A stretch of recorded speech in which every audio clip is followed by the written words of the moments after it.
different things that have been going on in our life. And, sometimes I was just thinking this week how grateful and how thankful we are, just to be alive.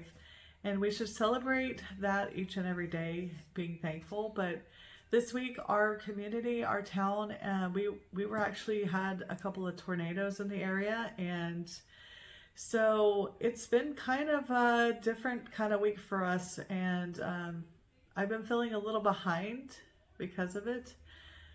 But the truth is, I'm just thankful that we all survived, and I'm just praying for all the people who had damage or have been hurt, and sometimes just the stress of the situation can get to you too, But we need to just refocus and remember that God is in control and that He's still with us.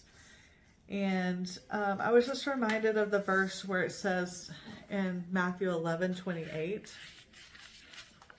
and I wanted to share that with you guys. It says, "Come to me, all you who are weary and burdened, and I will give you rest.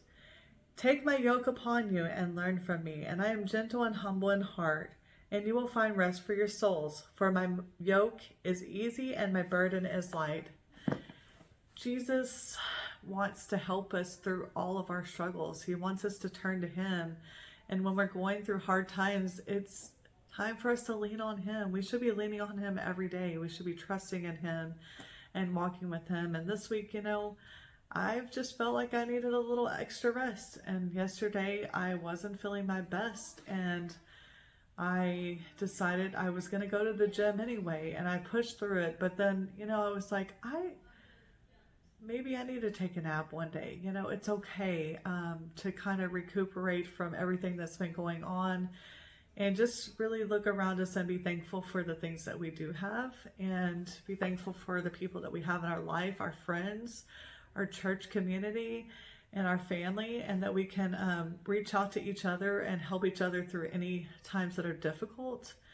And I think that's the way that we should all be, trying to be kind to one another. We have no idea what people are going through, and sometimes we don't even know. Somebody may be struggling with an illness, or they lost a loved one, but just a reminder that Jesus is always there for us, and He wants to help us through these hard times. But I hope you enjoy the video. There's some hacks and things on cooking and some different things about our life that have been going on.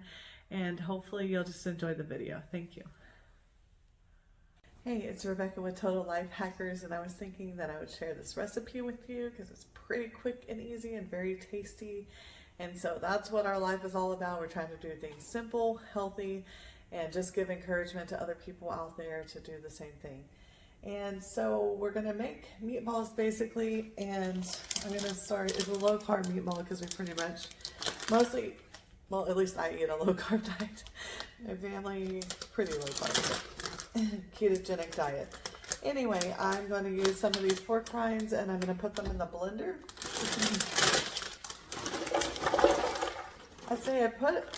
Honestly, I'm going to use the rest of them, just because I don't want them too being in the pantry, and that drives me nuts.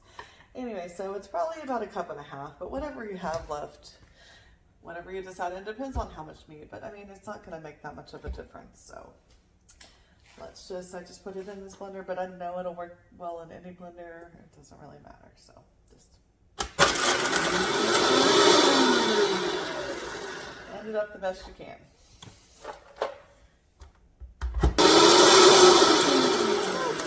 There we go. And then just pour it into a bowl that you have.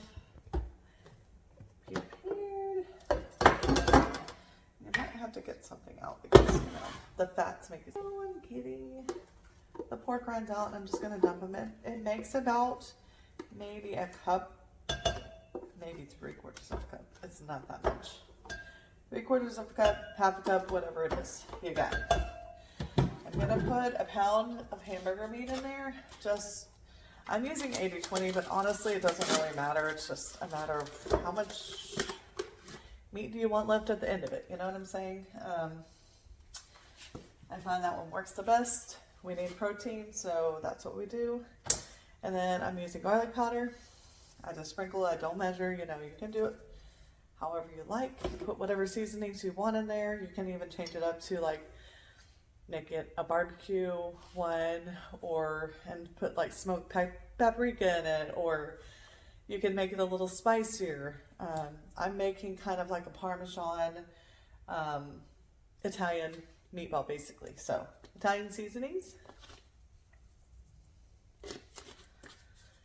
and salt.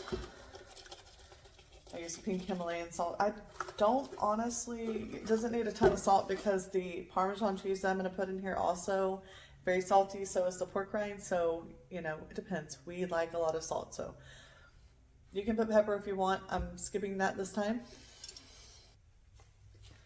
I've got my Parmesan cheese. I'm probably going to put about 1/4 cup of it. So to maybe, you can put a 1/2 cup if you want. If you don't have pork rinds, you can just use the Parmesan cheese. It just gives it a really good flavor. And then I will always mix it with my hands. So that's what I'm going to take my wedding rings off. Anyway, just mix it with your hands, and it's okay to get a little dirty sometimes, you know. If you feel like you didn't put enough seasoning in there, feel free to add more Italian seasoning or whatever. And just kind of get it mixed up pretty good, and then you'll be ready to make your meatballs. And mix it until it's all incorporated into the center and everywhere. Like I said, this doesn't take too long. We kind of have the psychological thing I think that we do, that we think things take longer than they actually do.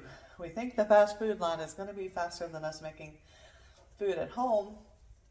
And so what I found is actually I had to like think through that sometimes, like before, you know, me going to go into the fast food line, how much time is it really going to take me at home? I'm going to set my oven. I like to cook things fast because, you know, a lot of times I have a lot of hungry children. And so I will probably put it on 425. Sometimes I've even done 450. It's fine, just as long as you're watching it and you cook it for less time, obviously. So it's meatballs, it's not baking, it's fine. Now that we have it mixed up, I'm actually going to cover it with aluminum foil because, you know what, I don't have a dishwasher, so it's fine. I'm thankful that I have water, but you know, that's one of the biggest things about it. So you want to make things easier for you in the long run. So put the aluminum foil on, or if you have parchment paper, which I actually prefer to use because aluminum's not great for you, but that's okay. That's what I'm using today. And then I just grab, I don't know what size meatball, but it doesn't really matter. You make it the size you want. They're going to shrink up some, so if you make it about that size, and it also depends on how many people are going to be eating this. I'm mostly making this for my son's lunch and for me for lunch. So if we have leftovers, that's great, but that probably won't happen, you know. It just doesn't happen a lot around here. Someone will eat it. Because we have, you know, 21-year-old, my husband, and 13-year-old boy who is growing a lot, and also a 9-year-old boy, and me. So. And then one of the things that you can do to add to this is you can make some spaghetti sauce to go with it. You can make pasta. That's not low carb, but there is ways to make low carb. I'll tell you what I do because I don't eat grains. So I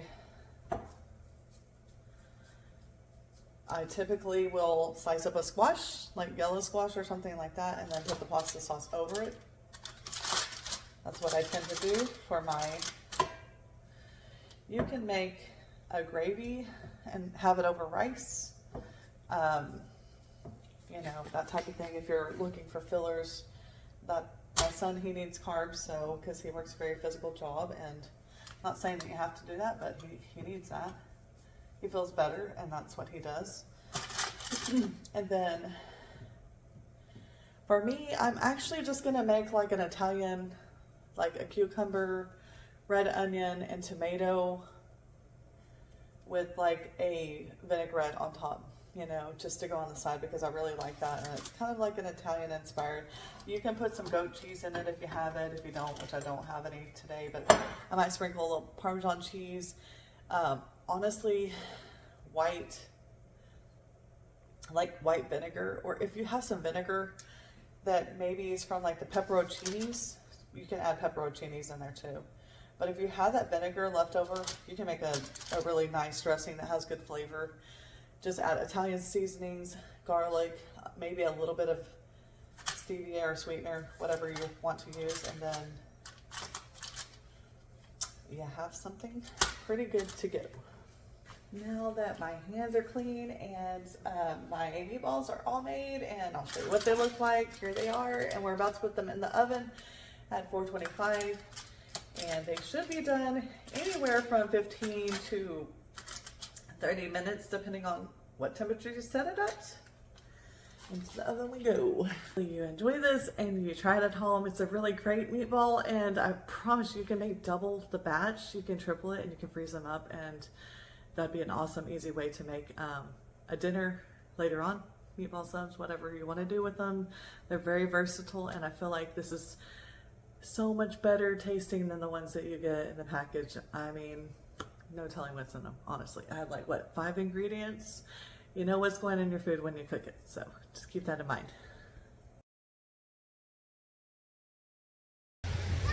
Here we are, just walking on the beach today with our family, doing a little fishing, playing in the water. Brought the dog with us. Just enjoying Sunday afternoon.